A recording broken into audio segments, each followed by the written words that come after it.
গল্পের সুর চ্যানেলে আমি রোমানা নূপুর এখন আপনাদের পড়ে শোনাব নরেন্দ্রনাথ মিত্রের লেখে একটি গল্প, প্রতিদ্বন্দ্বী। খুশিতে রেবার মুখ আরও সুন্দর দেখায়। দোতলা বাড়িটার সমস্ত ঘরগুলি, ঘরের সমস্ত আসবাবপত্র সে ঘুরে ঘুরে দেখে। কখনো বা জানালা দিয়ে চেয়ে দেখে বাইরের চলন্ত জনস্রোত, কখনো বা ফুলের টবগুলি হাত দিয়ে ছুঁয়ে ছুঁয়ে যায়। সরোজিনী পেছনে পেছনে আসেন আর মুচকি হাসেন। হঠাৎ মুখ ফিরিয়ে রেবা জিজ্ঞেস করে, সমস্ত বাড়িটাই কি আমাদের মা? কোনো ভাড়াটে এসে এখানে কোনোদিন থাকবে না তো?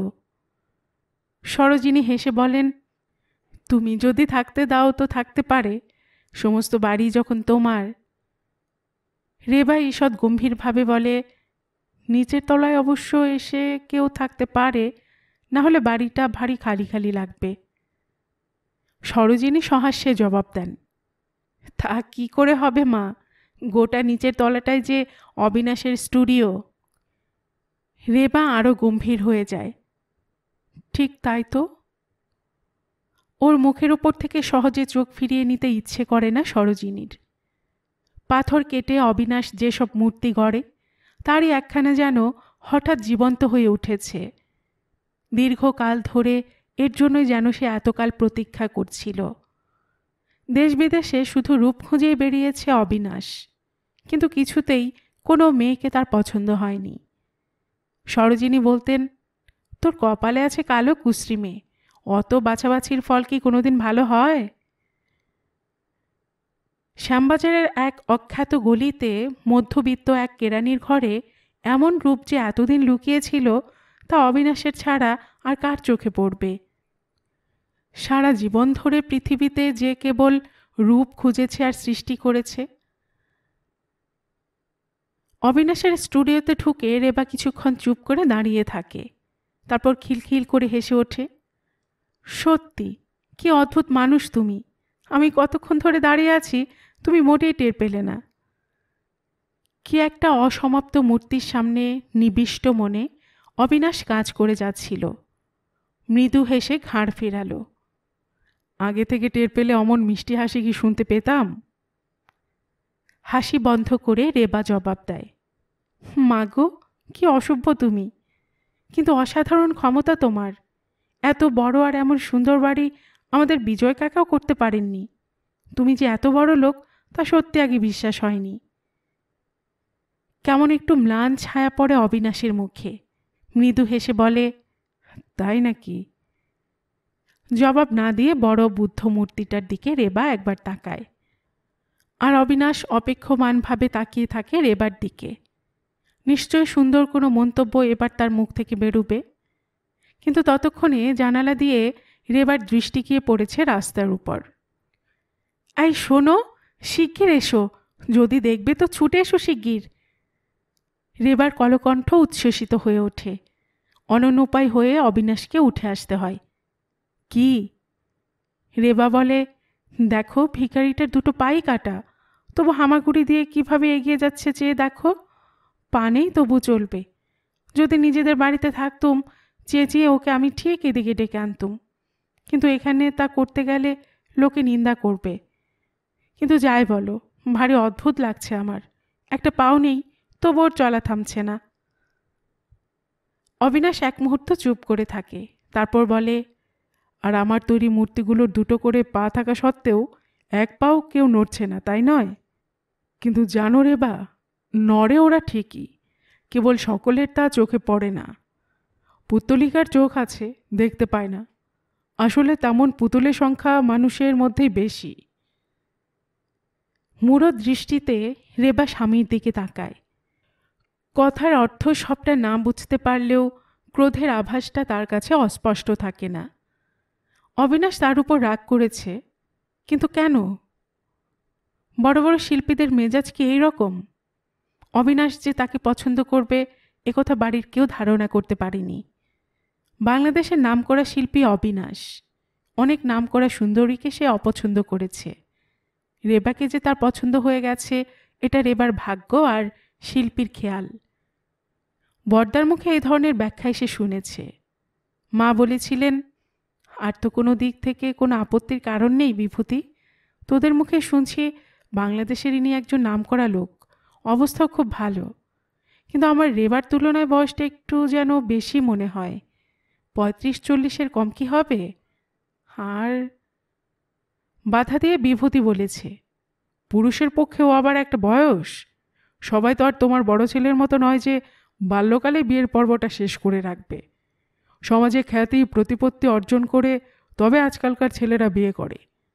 আর যে দিনকাল, তাতে প্রতিষ্ঠিত হতে হতে লোকের অতটুকু বয়সের প্রয়োজন হয়।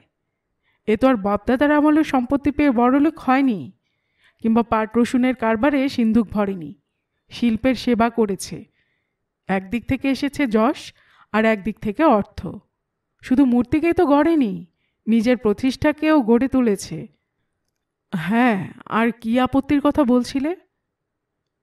সৌদামিনী ভয়ে ভয়ে বলেছেন, না না, আমার আবার আপত্তির কি কারণ থাকতে পারে? পাঁচুর মা বলছিল, ভদ্রলোকের চেহারাখানা দেখতে ঠিক ভদ্রলোকের ছেলের মতো নয়।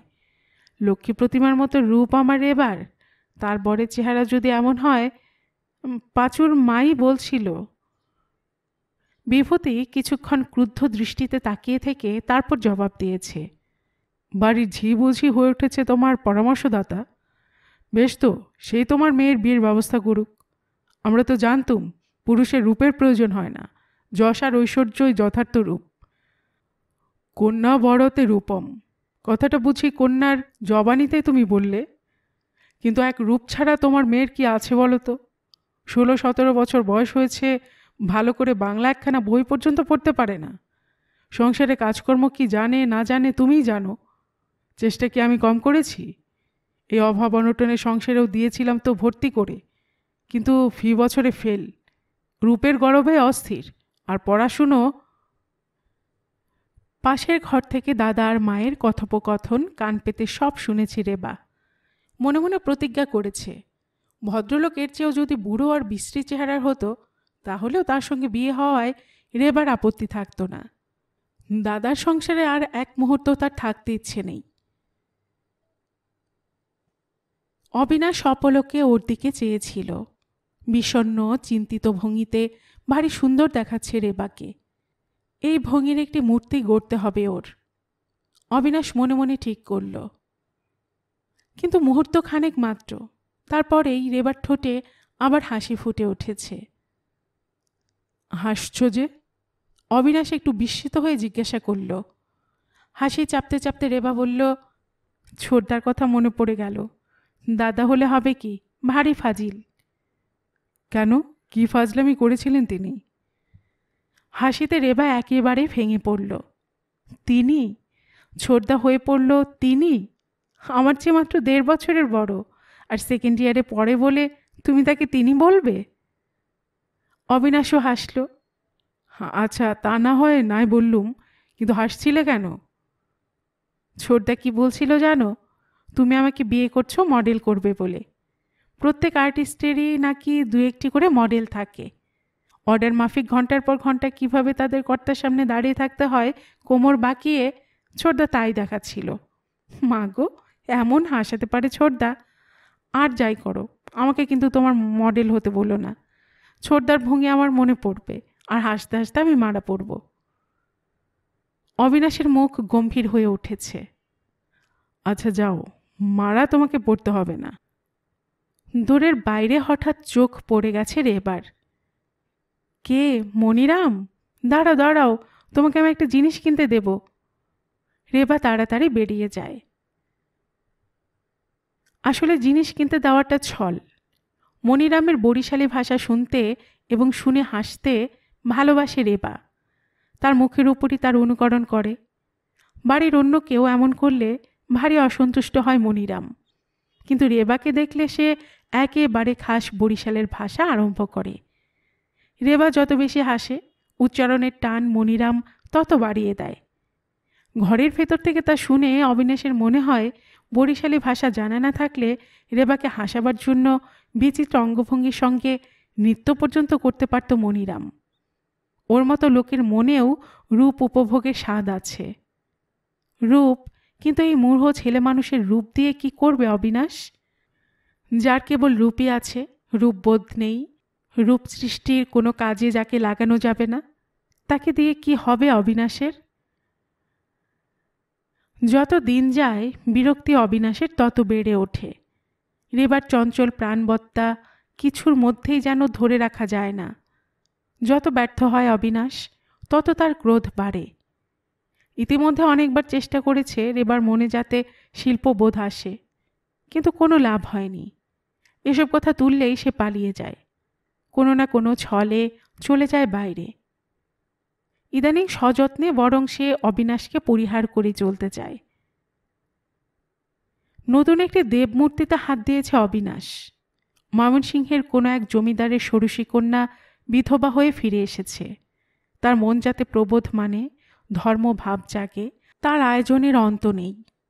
দেবমন্দির প্রতিষ্ঠিত হয়েছে, এবার দেবমূর্তির প্রয়োজন। মদনমোহনের মনুষ্য প্রমাণ মর্মর মূর্তি অবিনাশকে গড়ে দিতে হবে। খানিক পরে সরোজিনী ঘরে ঢুকলেন। এইমাত্র পুজোর ঘর থেকে তিনি বেরিয়ে এসেছেন। শ্বেতপাথরের রেকাবিতে দেবতার প্রসাদ, কয়েকখণ্ড শসা আর দুটি নতুন গুড়ের সন্দেশ তার নিজের হাতে তৈরি। হাত পাত অবিনাশ। কাজের সময় কারো বাধা অবিনাশ সহ্য করতে পারে না। ভ্রু কুঞ্চিত করে বিরক্তের সুরে বলে, কেন, হয়েছে কি? সরোজিনী প্রসন্ন হাসেন। কিছুই হয়নি, প্রসাদ নে। ওফ, মিছিমিছি কেন বিরক্ত করতে আসো বলো তো? প্রসাদের আমার দরকার হয় না, তোমার মতো পত্তলিক আমি নই, তা তো জানোই। সরোজিনী হাসেন।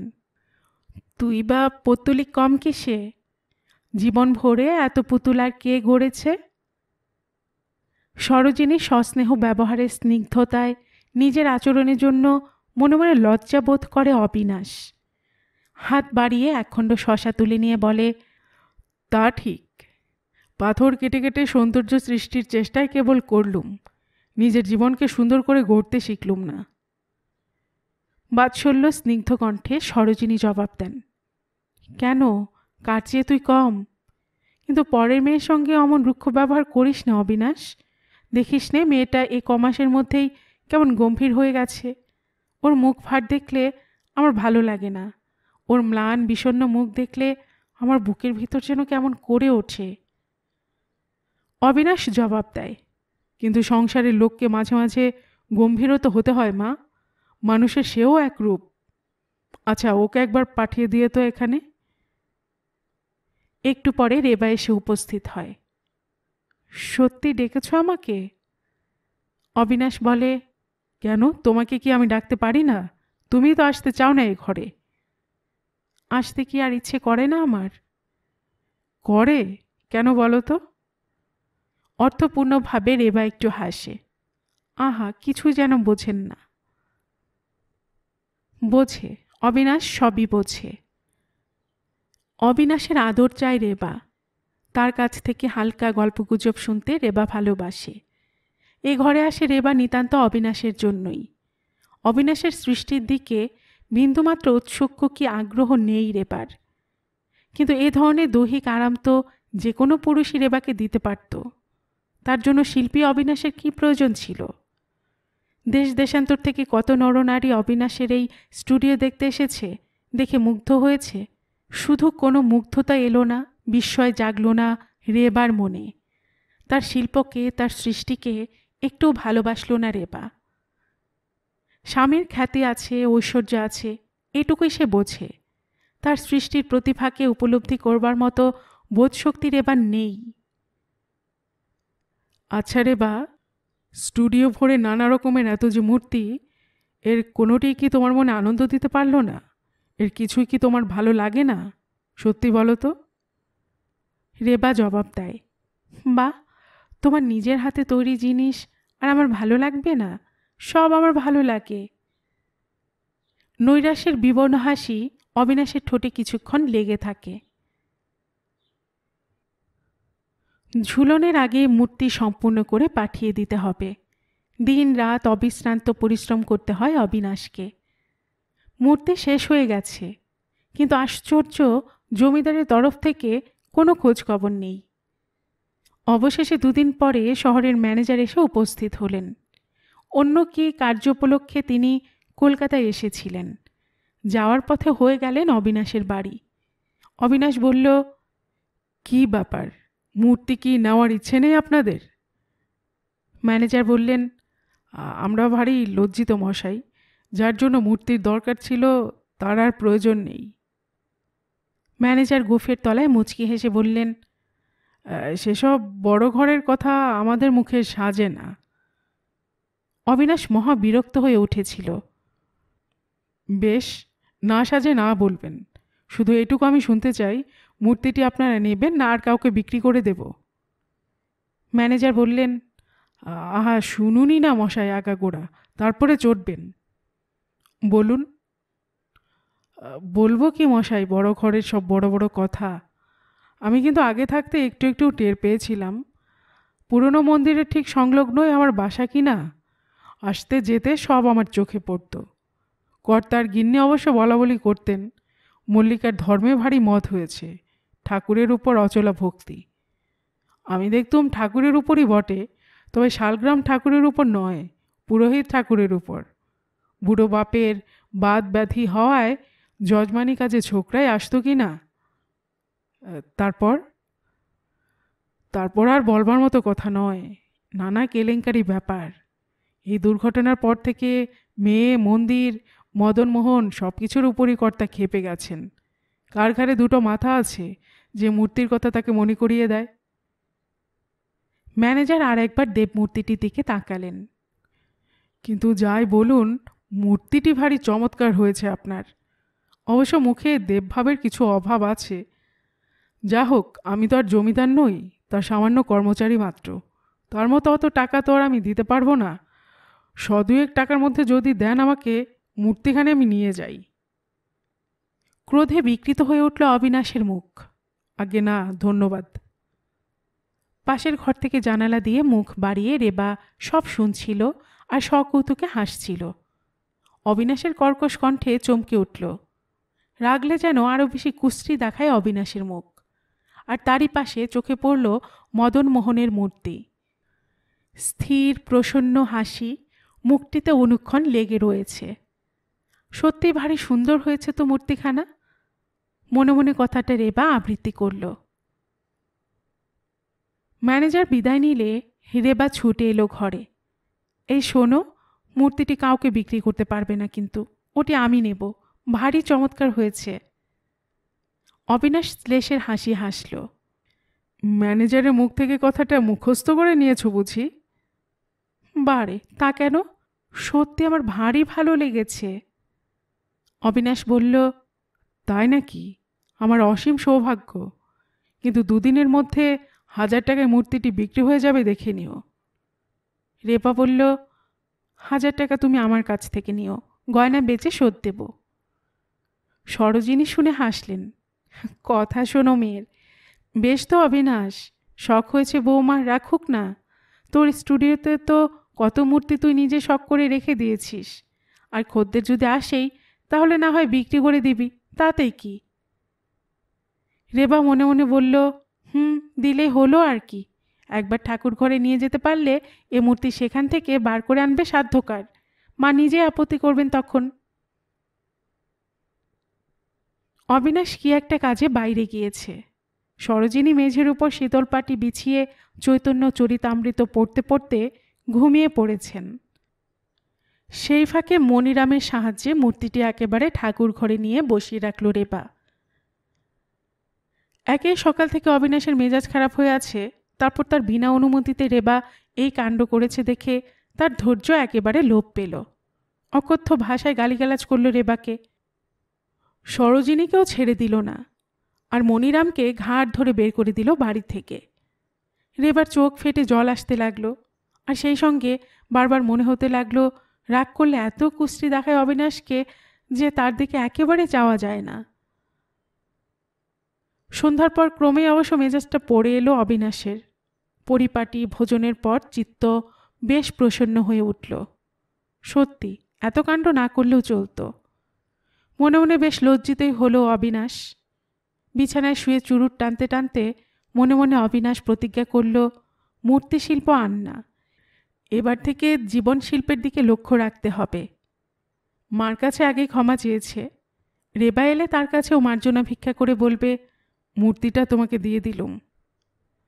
এতদিন পরে শিল্পবোধ জেগেছে তাহলে রেবার। শিল্পকে সে ভালোবাসতে শিখেছে। খাওয়া দাওয়া সেরে রেবা যখন ওপরে এলো, অবিনাশের ততক্ষণে নাক ডাকা আরম্ভ করেছে। রেবা মুহূর্তকাল স্বামীর মুখের দিকে তাকালো। এতদিন ভালো করে চেয়ে দেখিনি। আজ মনে হলো ঘুমোলেও বড় বিশ্রী দেখা যায় অবিনাশের মুখ। প্রৌঢ় মুখে রুক্ষতার ছাপ পড়েছে, স্থানে স্থানে কুঁচকে গেছে চামড়া। এত অসুন্দর তার স্বামী, আর সত্যি এত বুড়ো। নিশ্চয় বয়স 5-7 বছর তাদের কাছে কমিয়ে বলেছিল। 45-এর একটা দিনও কম হবে না কিছুতে। দীর্ঘ নিঃশ্বাস ছেড়ে চোখ ফিরিয়ে নিতেই দেয়ালের বড় আয়নায় নিজের প্রতিছায়া ভেসে উঠল রেবার। সত্যি এত সুন্দর সে দেখতে। অপলকে রেবা কিছুক্ষণ আয়নার দিকে তাকিয়ে রইল, আর উগ্র আনন্দে অপূর্ব হাসি ফুটে উঠল তার মুখে। তার যৌবন, তার সৌন্দর্য অবিনাশের কুশ্রী ব্যবহারের একমাত্র প্রতিশোধ। জানালার ফাঁক দিয়ে ঘুমন্ত শহরতলি চোখে পড়ে। নারিকেল গাছগুলোর মাথার উপর গোল হয়ে উঠেছে চাঁদ। সমস্ত পৃথিবী জ্যোৎস্নায় ভেসে গেছে। এখানে অবিনাশের কোনো অস্তিত্ব নেই। তার কথা অনায়াসে বিস্তৃত হওয়া যায়। অপূর্ব আনন্দে সমস্ত মন উদ্বেলিত হয়ে উঠেছে রেবার। দেরাজ থেকে চাবি নিয়ে কাচের আলমারি খুলে একখানা স্কাই ব্লু শাড়ি সর্বাঙ্গে জড়িয়ে নিল রেবা। ড্রেসিং টেবিলের উপর প্রসাধনের নানা টুকিটাকি আসবাব। কৌটো খুলে আঙুলের ডগায় ক্রিম নিয়ে সস্নেহে নিজের গোর কপলে বুলিয়ে দিল। দেশে বিদেশি নানা রঙের ফুলদানিগুলি সাজিয়ে রেখেছে। তার ভেতর থেকে বেলকুঁড়ির মালাটা তুলে নিয়ে ঘনবদ্ধ কবরীতে রেবা জড়াতে লাগল। পাশের ঘর থেকে সরোজিনী এই সময় ডেকে বললেন, বৌমা, ঘুমিয়েছ? এক মুহূর্ত নিঃশ্বাস রোধ করে রাখল রেবা, তারপর কম্পিত কণ্ঠে জবাব দিল, না। সরোজিনী বললেন, ঠাকুর ঘর বোধ হয় খোলা রেখে এসেছ। রাত বিরাতে কিছু একটা ঘরে ঢুকবে, যাও বন্ধ করে এসো। মদনমোহনের প্রসন্ন সুন্দর মুখ হঠাৎ রেবার চোখের উপর ভেসে উঠল। স্নিগ্ধ কণ্ঠে জবাব দিল, যাই মা। খানিক পরে ঘুম ভাঙল অবিনাশের। উজ্জ্বল আলোয় সমস্ত আসবাবপত্র সুস্পষ্ট দেখা যাচ্ছে, কিন্তু বিছানা শূন্য। ঘরের কোথাও রেবা নেই। মনে মনে হেসে অবিনাশ বিছানা ছেড়ে উঠে পড়ল। নিশ্চয় রেবা কোথাও বাইরে দাঁড়িয়ে রয়েছে অভিমানে। আজ অবিনাশের মানভঞ্জনের পালা। নিঃশব্দে পা টিপে টিপে বেরুল অবিনাশ। হঠাৎ পেছন থেকে আলিঙ্গনাবদ্ধ করে চমকে দেবে রেবাকে। তেমনি নিঃশব্দ পায়ে বাড়ির সবগুলি ঘর দেখতে দেখতে রেবাকে খুঁজে বেড়ালো অবিনাশ। কিন্তু কোথাও রেবার দেখা মিলল না। হঠাৎ অবিনাশের চোখে পড়ল সরোজিনীর পুজোর ঘর থেকে নীলাভ আলো বিচ্ছুরিত হচ্ছে। এত রাত্রে কে ওখানে? রেবা কি শেষ পর্যন্ত ঠাকুর ঘরে ঢুকেছে? অবিনাশ নিঃশব্দে এগিয়ে গেল। ভেজানো দরজাটা আস্তে ঠেলে দিল অবিনাশ। তারপরই স্তব্ধ হয়ে দাঁড়িয়ে পড়ল।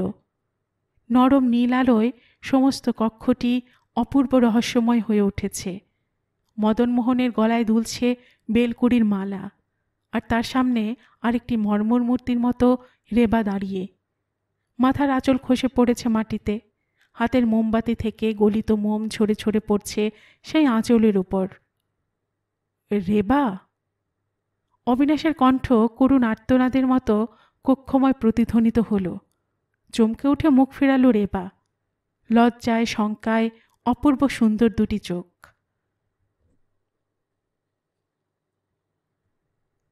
গল্পের সুর চ্যানেলে এতক্ষণ আপনারা শুনছিলেন নরেন্দ্রনাথ মিত্রের লেখা একটি গল্প, প্রতিদ্বন্দ্বী। আর এতক্ষণ গল্প পাঠে আমি আপনাদের সাথে ছিলাম রোমানা নূপুর।